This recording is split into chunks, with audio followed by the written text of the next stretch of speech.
I've been on the quest for the creamiest, fluffiest mashed potatoes.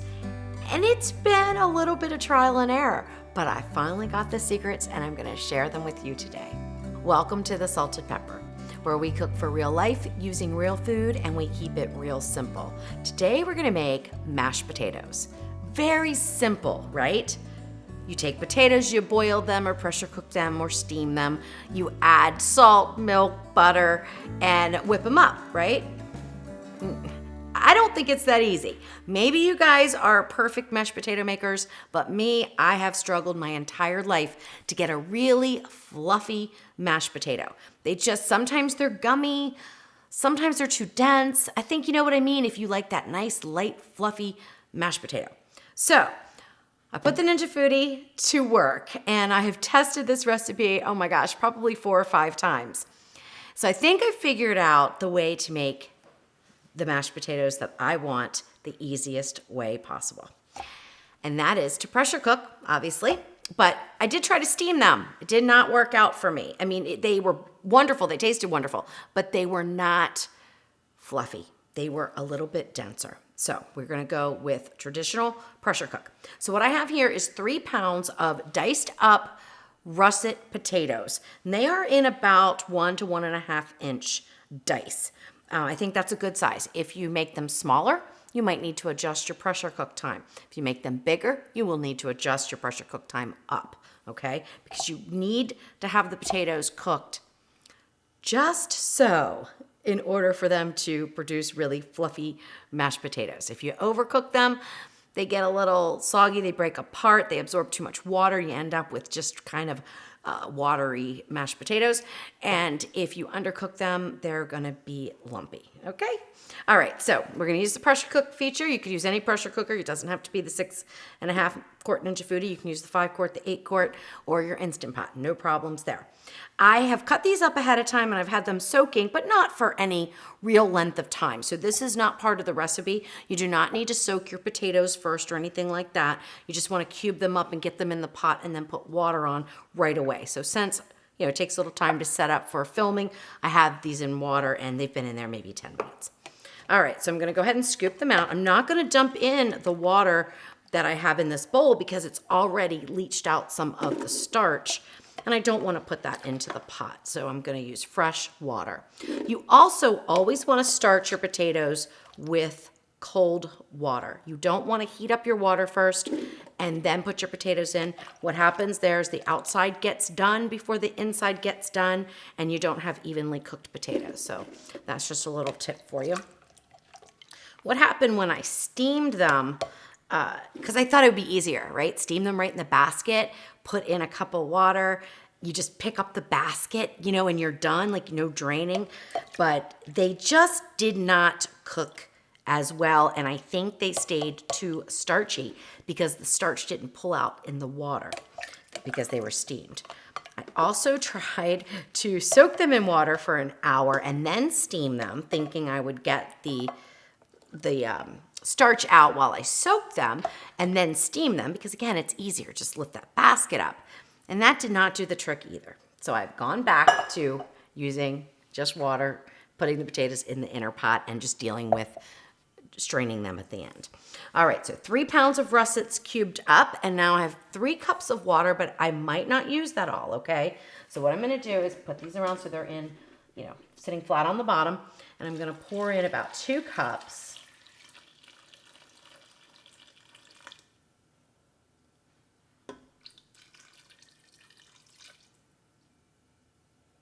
What I want is to see that almost all of the potatoes are underneath of the water. Looks like I might use the whole 3 cups. Yep, okay, that worked. So 3 cups of water to 3 pounds of potatoes. If you're gonna change this recipe and just do 1 pound of potatoes, you would take your water down to 1 cup. If you're gonna do more, because you can definitely do more potatoes. So if you wanted to do 5 pounds of potatoes at once, because you're, making it for a big celebration, then just make sure that you have enough water to just barely cover your potatoes. They don't need to be, totally underneath, but just so they're coming right up to the top where the potato layer is. Then if you increase your water, you are going to have to decrease your pressure cook time, because remember, the more liquid in the pot, the longer it takes to come to pressure, and time to pressure is cook time, and you do not want to overcook your potatoes. So after you have your potatoes and your water in, you're gonna add some salt to the water. This just helps to flavor the potatoes. And if you forget it or want to admit it, that's fine, but you're probably gonna wanna salt your potatoes at the end. I put 1 teaspoon of fine grind sea salt in there and just give this a little stir. There we go.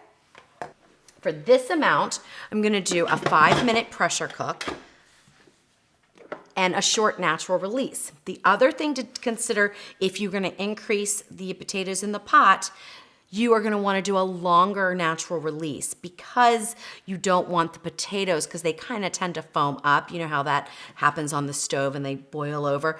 They tend to foam up in the pressure cooker, and if you don't allow them to natural release long enough so that everything settles down, you're gonna spew potato water out through the valve in the back, and that is a mess, and you don't want that. So if you're gonna increase your water and your potatoes, you're going to want to increase your natural release time probably to 10 minutes.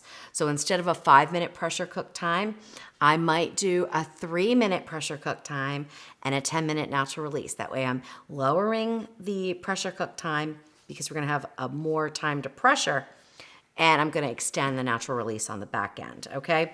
And that I do not know, I've not tested it that way, so I can't say for sure, but you play around with those times like that. Maybe even 2 minutes of pressure cook time with a 7-minute natural release might work.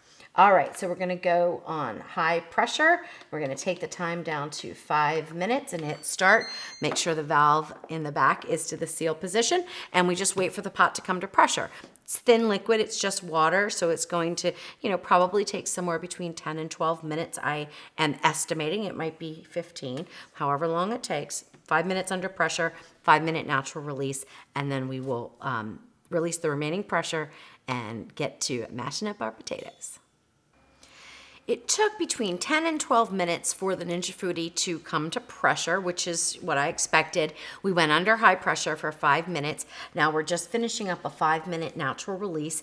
And while that was going on, I heated up 3/4 of a cup of half and half and 1 stick or a 1/4 cup of butter. And I use salted butter, but you could use unsalted, that's perfectly fine. And I heated it up so that it is very warm and melted. I didn't boil it, but I brought it almost to a boil, and I did that in the microwave. It's one of the few times I use the microwave. So you want your butter and milk or half and half or heavy cream to be nice and warm, or it's gonna cool down your potatoes too much. And also, just so you know, we may not use all of this liquid, but it's not gonna go to waste, so I will let you know how to keep it for another use. All right, now let's release the pressure.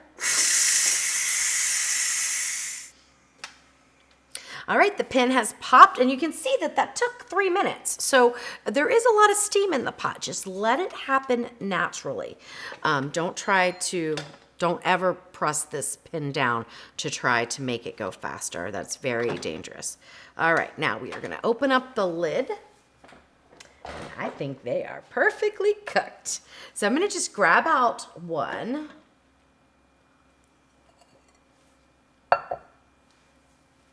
And just sort of, a little bit of it, and just poke in. Oh yes, they're perfectly cooked. So when you stick a fork in, they are gonna break open, and that is perfect. So now I know we're not gonna have lumpy potatoes.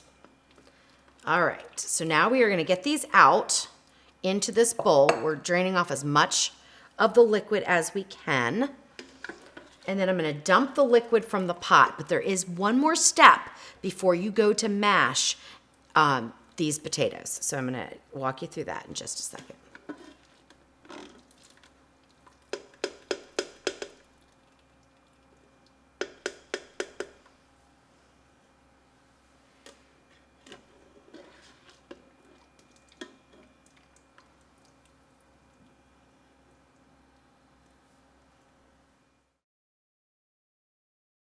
All right, so I dumped out the water that we cooked the potatoes in. I also gave it a rinse to make sure that if there was a film of starch or anything like that from the potatoes, that I got that out, because starch is not the friend of light and fluffy potatoes. So the next thing we're gonna do is hit the sear saute on high. And we're gonna dump these back into the pot. If we were to add liquid and mash these right now, they would start to get too wet. So we're gonna dry them some. So we're just gonna put them in the bottom here and let them saute for just a little while until they start to dry out. And that is gonna help keep a nice, fluffy, velvety, smooth potato. All right, so I can hear the water kind of burning off, but I'm gonna go ahead and flip them around a little bit.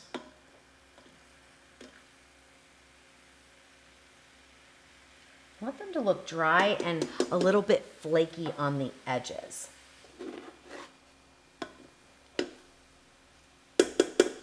All right, so every few minutes, I'm just tossing them around. And now I can see that the edges here are starting to dry up and flake off. And that is what we want. So now we can start to mash our potatoes. Now, I know a lot of people like to use a beater, and if you have the stainless steel pot, you can do that. But keep in mind, the more you beat potatoes, the more starch is gonna be released, and they're not gonna be quite as fluffy. So I like to do this by hand. I have a potato ricer, and honestly, I just use this mix and mash right in the pot and find that it works great. So what I do, stir this up, and I would make sure it's still warm, and it is definitely warm. Because if it was cold, like I said, it will cool down your potatoes too much.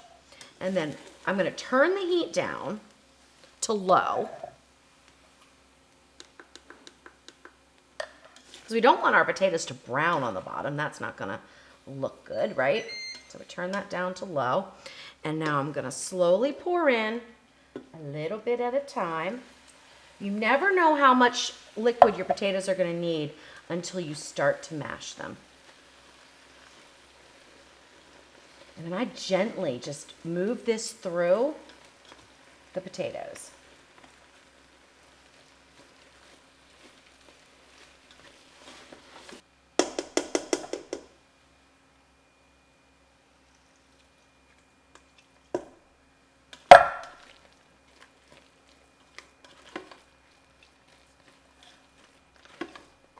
If you want your potatoes with a little bit of texture, a little chunk, you just don't mash them as much. But for this recipe, I'm gonna go for a really smooth potato. And they are looking fantastic. Absolutely fantastic.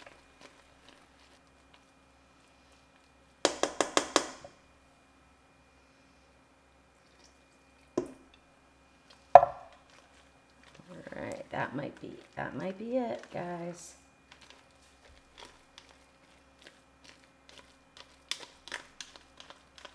Now, of course, you could add chives and bacon and roasted garlic and anything you want, but I'm trying to keep these very simple. All right. They look done to me, but you do need to taste them to see if you need to add any salt. And some people like to put pepper in their potatoes, and that's fine. So I'm just gonna take a little bite here.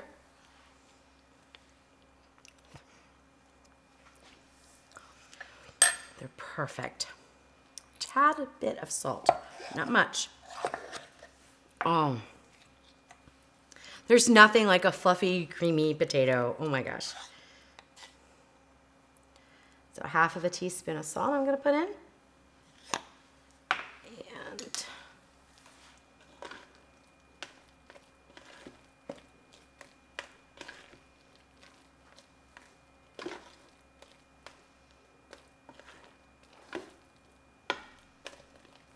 mix it around.